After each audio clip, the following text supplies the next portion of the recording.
Hey everybody, it's Heidi Hope and it's FAQ Friday. Thanks for joining me live from our studio in Rhode Island. I have our questions here this week. We have some great questions, and now that we're back into FAQ Friday, it's picking up a little bit. So as always, if I don't get to your question this week, please resubmit it next week. I eventually get to all the questions. And if it is a question that recently got answered, I try to pull it out of the mix. So always check back with our old episodes as well, because there's lots of good information on those. You can find all of the FAQ Friday videos over on YouTube and on the learning website, which is HeidiHope.com/learning. All of the stuff on the learning website is about to get moved over to photographerrising.com. And speaking of Photographer Rising, just a reminder that registration is going on now for our online workshop running in May and our retreat, maternity and newborn retreat, that's running in June. And both of those are over halfway sold out, and the 3 payment plan option for both of them ends at the end of this month, just because we're getting closer to those dates. So if you want to get in on those options, you want to go over to photographerrising.com and you can register there. Also, make sure you're signed up for our newsletter for photographers. That can be found, the sign up for those can be found over on the learning site. Okay, so let's get started. Reach in and draw our first question. This question comes from Molly. She says, "Hi Heidi, can you please talk about the fresh flowers and how you use them in shoots? Do you ever use silk flowers, and how do you get them to hang from the drapes? Anything specific you look for when buying flowers? Hugs." Thanks for your question, Molly. And we get asked this a lot. We love florals and we use them in a lot of our sessions. I like fresh flowers much better than fake flowers. I'm really not a fan of fake flowers at all, and I certainly don't want it to look fake in the pictures, but sometimes we are forced to use fake flowers or a combination of fake and real. We try to use fresh flowers whenever possible. So most of the time, I'll just go to places like Whole Foods or Trader Joe's or just the supermarket, and I buy just what's in season and on sale and inexpensive and work those into the sessions. And a lot of times I'll mix fake flowers with real flowers to kind of bulk it up a little bit so it looks like more flowers in the shoot. Sometimes we have a florist come in. So I think you mentioned the flowers hanging from the curtains. We actually have a florist help do that. So those are just mason jars filled with flowers. They're tied to ropes, or the ones that are just hanging upside down, which is tied with fishing wire. And those are all hung, either they're attached to our ceiling or in a smaller set, not in front of the curtains. We'll hang them right from a crossbar using 2 background stands. So pretty much however we can hang them safely is sort of how we approach it. It just depends on the setting. If we're outdoors, we'll hang them from a tree branch or from the bushes or wherever we can fit them in. And then a lot of times we scatter stuff on the floor, and that will be a combination of fake petals or fake flowers and real flowers for the shoots. So that's sort of how we approach that. Thank you for that question. That was great. Okay, let's pull our next one out here.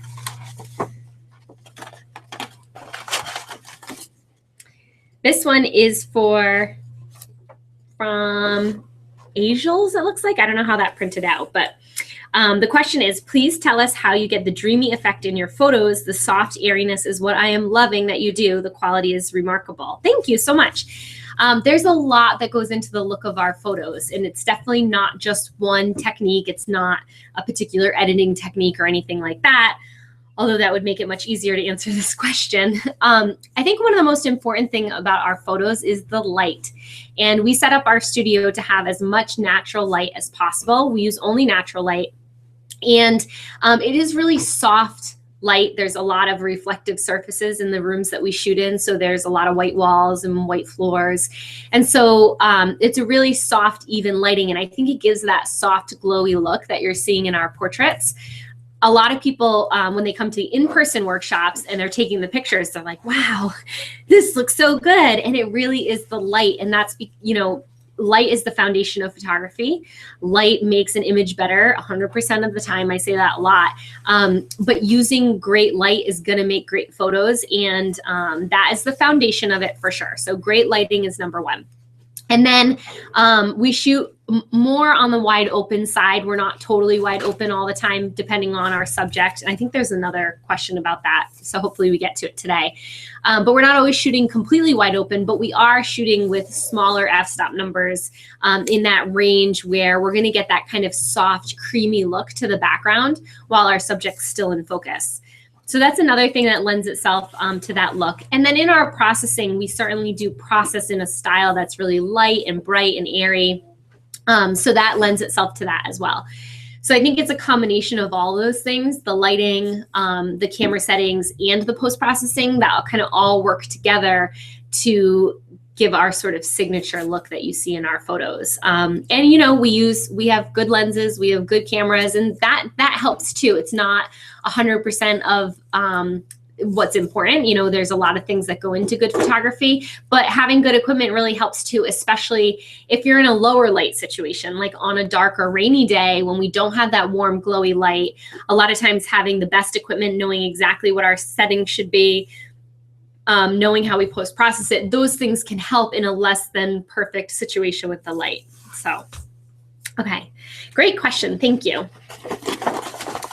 Okay, let's pull another one. We have this one from Joanne. Hi, Heidi. How do you handle clients who have screenshot, saved, and printed your watermarked photos? I know educating is one way, but how do you do it without losing them as a client? Ooh, I love this question. It's a juicy one. And I know a lot of people who are clients, who aren't even clients, but aren't necessarily photographers, also watch this show. So first off, one thing to understand is not everybody knows copyright law. As photographers, we all know copyright law, right? And I think maybe I talked about this a little bit last week, but I know I talk about it a lot in my workshops. Not everybody understands it. So yes, it is illegal to screenshot and reproduce somebody else's work without their permission. However, you have to understand that anything that you put online, this is probably going to happen to, whether you like it or not. And especially now when things get uploaded to Pinterest and Instagram, and there's just really fine lines to protect your work. So my philosophy is, when I create my work, yes, I want it to look a certain way. I put a lot of time and effort into it. And, you know, printing it out on printer paper rather than through my amazing lab, the quality of the work is not what I intended or what I want to represent me, especially when it has your watermark on it, right? You see it, it's like hanging on their fridge all of a sudden, and it's horrible quality and it's got your name on it. And it wasn't your picture that was horrible, it's the printer that was horrible, or wherever they got it printed. So that can be really frustrating, I think, as an artist. But I have structured my business in a way that pretty much anything I put online, I know in the back of my mind, this could end up getting misused. This could end up getting stolen. It could end up getting used illegally. And of course, I could sit around and fight all that. I mean, I could send out cease and desist. I could, you know, call out all the people who are doing it. You know, I've seen things like our whole galleries screenshotted, uploaded to Facebook, things that really are against our policies and are actually illegal. But I don't have time for that. And when I waste my energy fighting those kinds of things, I can't put my energy into making my work the best it should be, running my business, being creative, like fighting all that stuff just is energy taking away from me being the best photographer I can be. So I really choose to not deal with it in most cases, unless if it's something that really crosses a legal line, then I would get our lawyer involved, and we have a business lawyer, and we have utilized him before for copyright issues. But unless it's a situation like that, if it's just like, you know, let's say a client screenshotted something and threw a bad filter on it and threw it on Instagram, I'm not really going to deal with it. I'm not going to spend the time dealing with it, because I would rather just focus on kind of all the other things that are important to running my business, not worrying too much about that kind of stuff. And that's just a personal choice of mine. It's not right or wrong either way. And you certainly do have a legal leg to stand on, but you have to decide for yourself if it's worth the time and effort, and possibly, and I think there was somewhere, oh yeah, you said, how do you contact them without losing them as a client? To be honest, you know, I have in the past, I've done that before, where I've said like, oh, by the way, like these weren't supposed to be, you know how it says proof do not copy or reproduce in any way all over the picture, well, you weren't supposed to screenshot that and reproduce it. So I have done that in the past, but honestly, I just don't pay attention to it too much anymore. And I also price my work in a way that I am comfortable once a lot of people buy the rights to the images anyways. So they're not going to screenshot and post something online because they bought the rights to it. And we tend to, with the way we've structured our business, we tend to attract clients who really appreciate and respect photography. And they want the image to look as beautiful as it originally did anyways. They don't want a lesser version of it out there because they invested a lot of time and money to come to our studio to make it as beautiful as it was, right? So it's definitely a tricky situation, and certainly a juicy question. I'm sure we could talk about all day on it, but that's just my approach to it, kind of how I handle it within our business, my philosophy regarding that. And not to say that any other way is wrong, but my honest answer is that's how we deal with it. So good one. Okay, let's pull one more.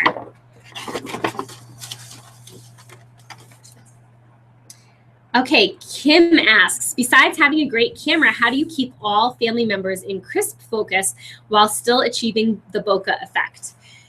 Great question. We honestly, excuse me, I just had lunch and this baby makes me burp a lot. And I'm like not even close to being near the end of my pregnancy, but that's okay. So for families, I do not shoot wide open. And I think if you really look at our family work, that there's not like a ton of bokeh going on anyways, but I want my f-stop to be above the 3s, into the 4s, into the 5s, in that range when I'm photographing a family with a 50mm lens. Now, a lot of stuff goes into depth of field. It's not just your f-stop number. It is your distance from the subject. So the closer you are, the less depth of field you're going to have. The further away you get, the more depth of field you're going to have. The length of your lens matters. So a 50mm lens is going to have a greater depth of field than an 85mm lens. And of course, your f-stop number. So the smaller f-stop numbers are going to be shorter depth of field, higher f-stop numbers are going to be greater depth of field. All those things work together. So with a 50mm lens, I have a pretty good depth of field anyways, and especially if I'm a little bit further away from my subject, that's adding depth of field. My lens isn't too long, that's enough depth of field. And then I'm using a safe f-stop number up into the 3s and 4s. I can pretty much guarantee all the family members are going to be in focus. Posing has something to do with it. You do want to pose them so that they're as close to being on the same plane as possible, meaning like all their faces and what you want in focus are close to the same distance from your camera. If you have one family member way out in the background of the pose, it's more likely they're going to fall out of focus. You also want to focus on the front person in the group because when you have, let's say your little depth of field is this deep, if you get this in focus at the front edge of your depth of field, it gradually fades back. It's not very obvious, but everything in front of that point is going to be way out of focus. So if you, let's just say you got your focus, you nailed your focus on my ear, my face is going to be so obviously blurry. But if you focus on my nose or the bridge of my nose or my eyes, it's going to be more gradual fade back than it is forward. I don't know if I explained that right or if it makes sense, but that's why in a composition with a lot of people, you want to focus on the people in the front of the composition so that it gradually fades out of focus. So maybe people are a little bit further away, are slightly out of focus, but not so obvious as if you nailed the focus on them and then the people in the front are like totally blurry.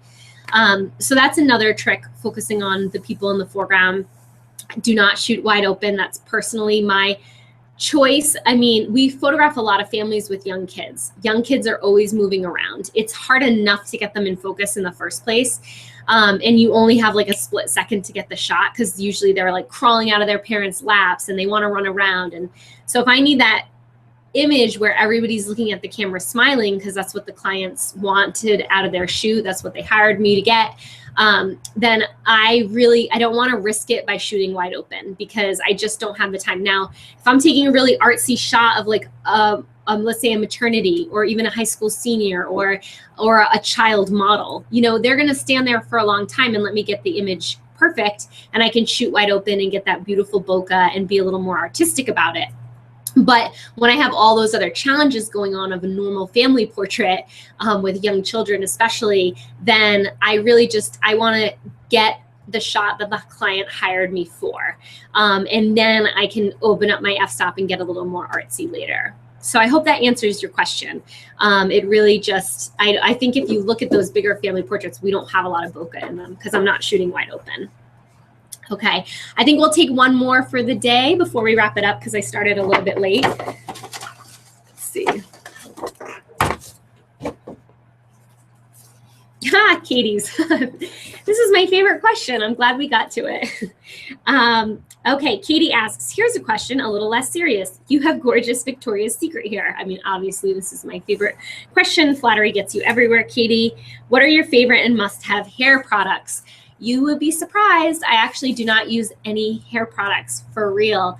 It took me like 3 decades to figure out what to do with my hair.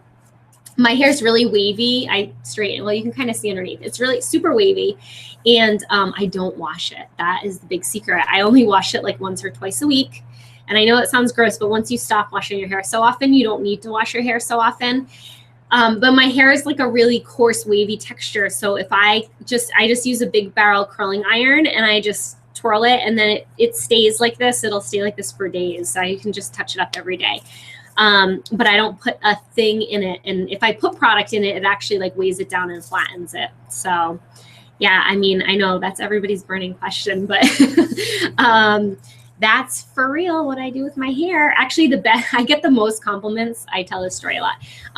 My newborn pictures with Grace, we brought her into the studio and I was, of course, sleep deprived, and we had a doctor's appointment that morning. I had to get both kids in. Sean was already here working. And I hadn't washed my hair in like a week, and she had spit up in it too, and I still hadn't washed it. Like when I was using the curling iron, I could smell the spit up burning in my hair. It was that gross.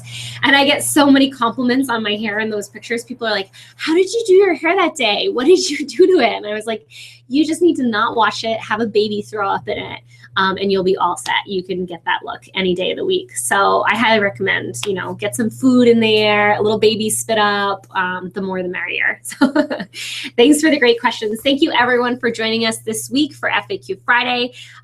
Check back in next week for another episode. Don't forget, please leave me some love. If you like this episode, please click the little thumbs up, or leave a comment underneath. And that way I don't think that I'm talking to myself, because I love coming to you every week for FAQ Friday, but I also like to know that, people are actually watching it. So, so leave me a little love underneath this. If you enjoyed this week's episode, tell me what your favorite tip was, and we'll see you next week. Bye, everyone.